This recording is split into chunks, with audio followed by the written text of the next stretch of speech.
This simple syrup is made from fresh oregano and honey, which have powerful healing properties.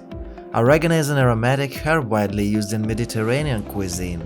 It is rich in antioxidants which help protect the body from damage by free radicals.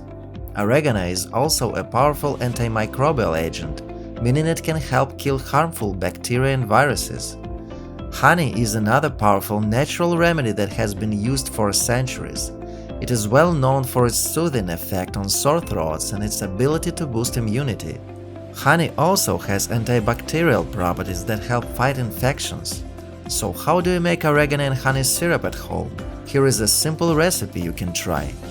For this recipe you will need 1 cup of fresh oregano leaves, 1 cup of honey, 1 glass of water. To start, pour water into a saucepan and bring it to a boil. Then add the fresh oregano leaves to the saucepan and reduce the heat to low.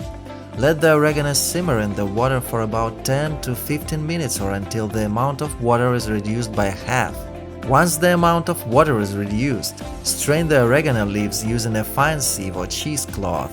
While the water is still hot, add honey to the saucepan and stir until it dissolves. Transfer the syrup to a jar and store it in the refrigerator for up to 2 weeks. To use the syrup, simply take 1 or 2 tablespoons a day to soothe a cough. You can also add the syrup to a cup of hot tea to make a soothing and delicious drink.